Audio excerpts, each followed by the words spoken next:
Bueno, podemos cerrar el comentario del caso Ayotzinapa que estabas refiriendo, No, estimado. nada más el tema de que no solamente es el dato de la infiltración que desde años antes había por parte del ejército ahí en medio del movimiento de los normalistas, de los estudiantes, sino también la participación, que no nada más es también por omisión, sino participación activa que se denota en esas comunicaciones y en las intervenciones que hay por parte de distintas dependencias, incluido el ejército, con el crimen organizado. Todas esas cosas, hay señales ahí en este informe, en los anexos del informe, y por eso es importante revisarlo y tener una información mucho más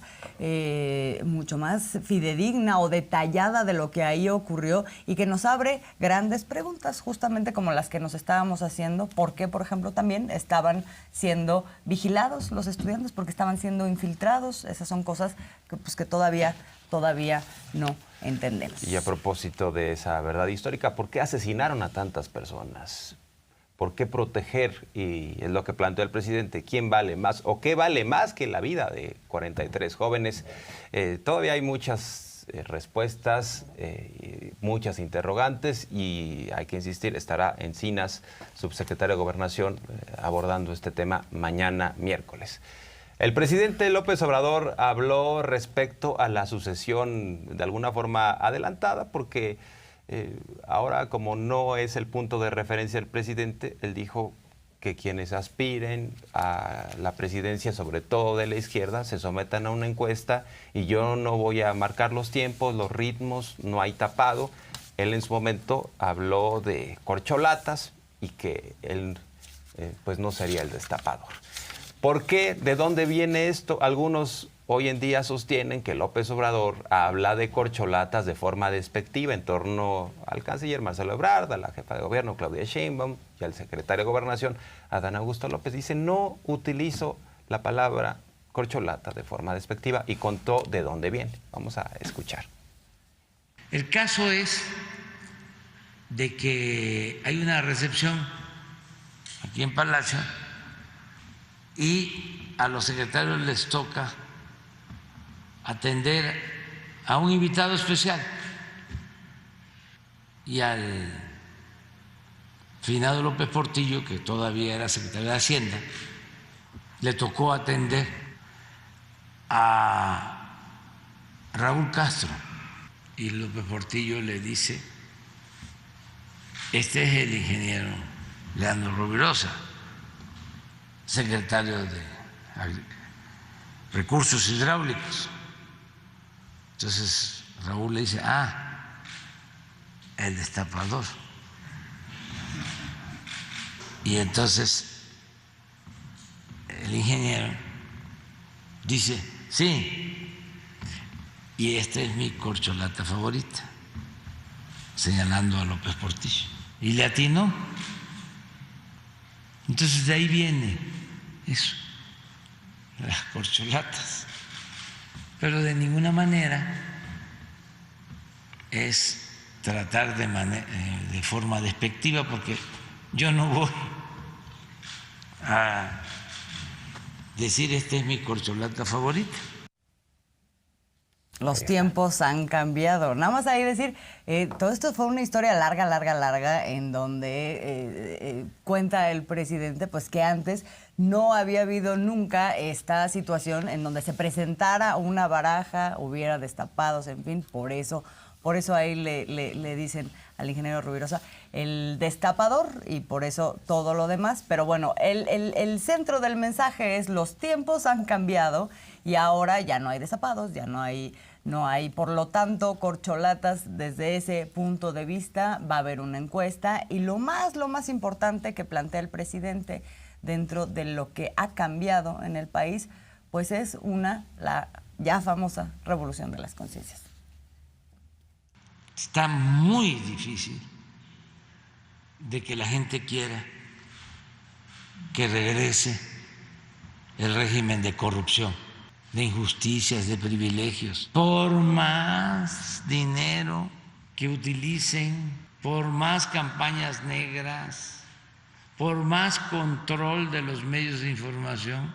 No, ya no, porque se avanzó mucho y se va a seguir avanzando en la revolución de las conciencias, en el cambio de mentalidad.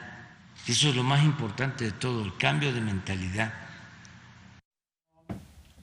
Y a propósito de todo esto, dice el presidente que habrá, espera eso, continuidad con cambio, que pareciera ser una contradicción, pero a lo que se refiere es que es una continuidad de la Cuarta Transformación con cambio en el poder, con relevo.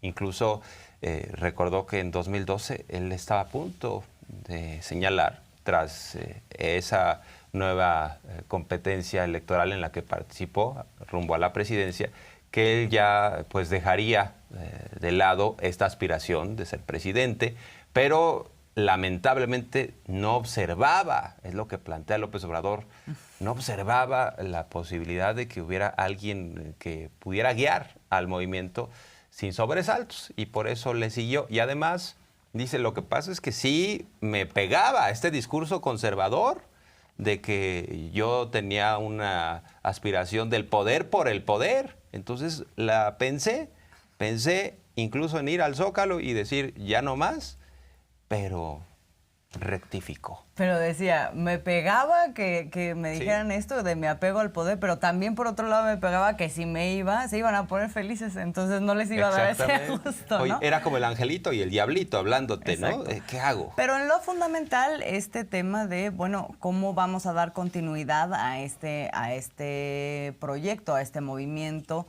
y a esta propuesta, digamos, de país. Entonces, pues ahí se vuelve a aventar y gana, dice, la tercera es la vencida. Vamos a ver lo que ahí platica en este último momento y sobre todo también de cara a lo que ya es una transformación en curso que se da con este gobierno y lo que viene hacia adelante.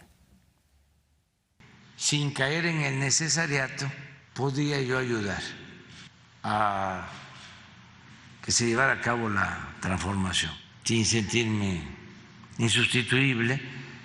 Las circunstancias me habían colocado en un lugar en el que yo actuaba como dirigente de un movimiento y que a lo mejor no iba a ser fácil el relevo, darle continuidad al movimiento.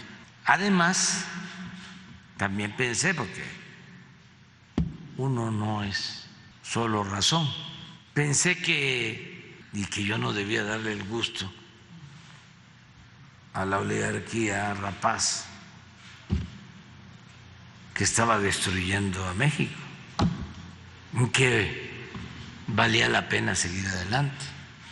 Y así tomé la decisión de continuar. Y ya ven, pues el pueblo quiso, la tercera fue la vencida y ahora sí. Ya, en definitiva, terminando el mandato, me retiro, me jubilo y no vuelvo a participar en política, en nada, pero ya siento que voy a cumplir un ciclo y ahora estoy muy contento y muy tranquilo porque hay relevo, va a haber continuidad con cambio. Ahí está el concepto, continuidad con cambio.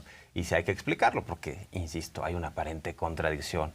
O sea, son palabras opuestas, ¿no? Continuidad Sí. y cambio.